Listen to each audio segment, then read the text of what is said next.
Hello, everybody. I am so excited to introduce you to Nick Ryan with American Family. Hi, Nick. How's it going, Erin? It's great. Thank you so much for taking time to talk with us today. I really appreciate it. Of course, I appreciate you having me. I Before we even start, I want to talk about how you got into insurance because it really tells a good story about who you are. And one of the reasons I love working with you is your great concern for your clients, which is the same thing in my business. So tell us how you got into insurance. There's two main reasons what brought me into the insurance industry. One is I lost my father, and I benefited from some life insurance, and I've also seen the other side of life insurance where people did not have it, and they were not able to, I guess, mourn correctly when somebody in their family did pass away. And then secondly, I've had close family members who their house has gone up in flames. And once everything was said and done, they found out that their homeowner's policy was not, one, written correctly, or two, up to its standards of the house. So I just want to make sure that anybody and everybody, friends or family, or somebody that I just met yesterday, is insured correctly if the worst were to happen. And as like I said, it's something I love about you. I think it says a lot about who you are. And I also find that the people who do the best in the insurance industry, the mortgage industry, and the real estate industry are the ones that come from that place of really wanting to help other people and have a personal story that goes along with that. And that's exactly part of who you are, right? And then you carry that forward when you're looking to help people. So we wanted to get together and talk about today was homeowners insurance because it's kind of the headline among many other things with housing right now is people are getting their renewal premiums, right? And a little surprised at the increases. Yeah. And so just starting at like a basic level, let's talk about what homeowners insurance is and why do homeowners need it?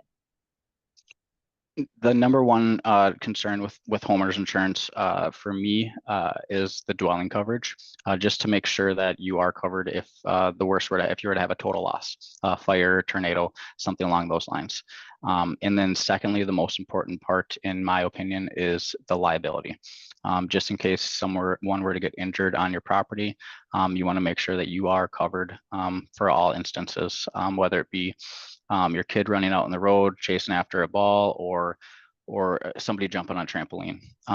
There's plenty of reasons why those two are important to me. I guess the most important, just because they are the safety right there. They're the backbone, kind of, in my opinion. Well, and I think a lot of people don't realize certain things that fall under their homeowners insurance, like somebody getting injured on their property. They don't even give that a second thought because it's never happened to them. Correct. Yep. Um, how much coverage do people normally need, and how do they figure out what it's going to cost? Well, for liability coverage, strictly if we're talking homeowners insurance, I personally always quote everybody at $1 million. That is the highest American family can go on your homeowners policy, just because, like I said, that is important to me. And two, for a couple dollars more a month, you can gain an extra $500,000 worth of liability coverage, at least through American Family. And I'm not looking at any figures in front of me. That's just a kind of general number. But in my opinion, for $2 or $3 a month, to get an extra $500,000 in coverage, in case something were to happen, it's a no-brainer for me, at least. And I try to stress that to my customers. What Something that a lot of people don't really understand or know about is bodily injury. And what's bodily injury and property damage coverage? We kind of alluded to a little bit earlier, but give us a little bit more of an explanation of what that is. Sure. So the bodily injury, that's kind of jumping from the homeowners to the auto policy a little bit. Okay. So essentially there is three core numbers with your auto policy. Uh, I guess the most average being 100,000, 300,000, 100,000, respectively. The first number is per person, and the second number is per occurrence. So if you were to cause an accident, you'd have about $100,000 per person, $300,000 per occurrence, so per accident. And then that third number is property damage. If you were to damage any stoplights, guardrails, anything along those lines during that accident. And it's amazing how fast everything adds up. Everything over that 100,000, 300,000, or $100,000 is coming straight out of pocket once that is exhausted. So those limits, I guess, they're there to help protect you from going bankrupt. They're there to protect you from, your lost income. And the higher the limits you have, the better opportunity you have to not dip into your savings. And it also opens up an opportunity to start thinking about an umbrella policy. Well, and it's funny that you say that, because growing up, my brother got in an accident and took out a light pole, and whoa, those are expensive. Stoplights aren't cheap to repair, I'll tell you that too. It's just everything nowadays is quite expensive. So just Nobody to budgets in their no, monthly budget to, oh, just in case we need to replace a light pole or a right, stoplight. right. So they're there. The bodily injury and those liability limits are there to help protect you. Well, and you mentioned umbrella coverage, and I find this is an area a lot of people are not well educated in. What is an umbrella policy? What does it protect you against? So the way to think about it, or the easiest way, I guess, is what does an umbrella do in the rain? It protects you from the rain. So an umbrella policy and insurance, it helps protect you. Basically, that umbrella goes right over your home and right over your auto. So it is above and beyond extra coverage on top of what you currently have in your home and auto insurance. So essentially, say at your homeowners, if you exhausted your homeowner's liability because somebody got injured on a trampoline, the second that you exhausted your liability insurance at your house, say it's $500,000, that umbrella policy would kick in. Umbrella policies are normally from $1 million to $10 million, $1 million being the most common. So essentially, if you were to exhaust your liability limits at your house and you had 500 grand, that $1 million would then take over, and you'd have an extra $1 million to help with those costs. Yeah, and with things like legal fees for things. Legal fees, funeral expenses, anything along those lines, kind of. And one of the things I have seen a big rise in on my side in the mortgage industry is seeing people go online and quote insurance online, fill out their own forms, and do the self-service option with some of the different insurance companies.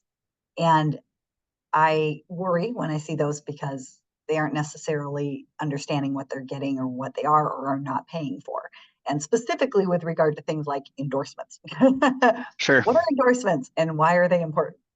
Well, I guess, yeah, you hit the nail on the head on that one. I shouldn't say anybody, but yeah, you can sure go out and buy insurance online, and you can get your house insured, your auto insured. But is it insured correctly? Is the question. Possibly it could be, depending on what you have going on in your life. But more often than not, it needs some extra, I guess, customization, for lack of a better word. So basically, an endorsement is something you're going to add onto your policy. It's a feature that you're adding on for an extra monthly cost. So one very important and I guess most common endorsement that people add on to their homeowners policy, it's I don't know what other insurance companies call it, but we call it like water, sewer, and backup coverage. And it also is included in your sump pump, if you were to have one of those. But that would be say you live in Richfield, Minnesota, and there's sewers backed up. The first place that's going to go is out of your sinks and out of your toilets, most likely damaging your dwelling, one, and two, possibly some personal property. So if you were to purchase, I guess, this policy online, you may not have the information readily available about these endorsements. So you're probably just going to skip them, knowing that they're going to add extra monthly payment. So I'm here, and other people, other agents and advisors are here to inform you on what we think is best for you in your situation and your house, just to make sure that you are covered correctly, and you're not just trying to get the cheapest payment, because anybody can go do that. But like Erin said, I am here, and at least our agency is here to make sure that you are insured correctly. Right. Well, and that's what makes you an insurance advisor more so than an agent. Like, you're not just there to sell somebody something. You're there to help to look at the whole thing holistically and say, okay, what's appropriate for this particular situation, taking all the Exactly. other pieces into account. So thinking about what's the most important thing for homeowners to look for when they're choosing an insurance agent and insurance policy? When they're choosing, the most important thing to look for is one, I would just ask if one, you're going to have a yearly review, or I'd like to have a yearly review, if not bi-yearly. And if that's not something that that agent or that advisor wants to do, then I'd probably slide on down the road, because I'm at least wanting to review policies with you at least once a year, just to make sure that you're still happy with what we talked about 1 year ago, or what could happen in a year. You could have purchased some more stuff, a pool table, for example. So we could increase some liability limits, or excuse me, personal property limits for that. But it's just to keep in touch with them and to make sure that everything is about the same as the year before. And if not, let's make some changes to make sure you are covered correctly. Right. Well, and So life changes, yeah, things so we don't think about that influence our liability from an insurance perspective. It's good to have that check-in. I do that with my clients on a annual mortgage review. Like, let's talk about what's changing in your life, what might be changing this upcoming year. Let's strategize so that we can make good choices rather than react after something happens. sure. So going off of that, I guess my number one thing would be try to just make sure that your dwelling is insured to the correct value that you and your agent or advisor think your house is worth, or for replacement or actual cash value.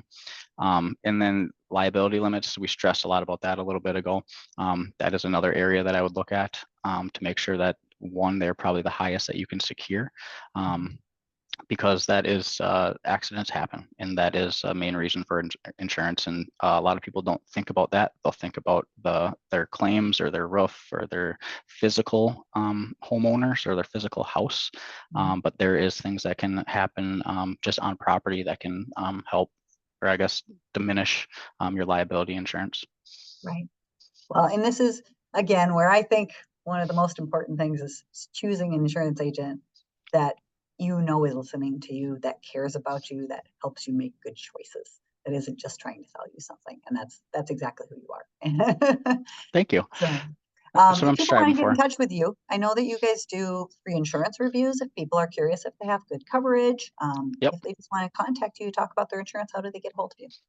They can feel free to email me. My email is nryan2@amfam.com, NRYAN, the number 2@amfam.com, or you can give me a call at 952-887-7603, extension number 4. Those would be the 2 easiest ways to get in touch with me. Awesome. Thank you so much for taking time to share your expertise with us today. I really appreciate it. Of course, Erin. Thank you for having me. You're welcome. Talk to you soon.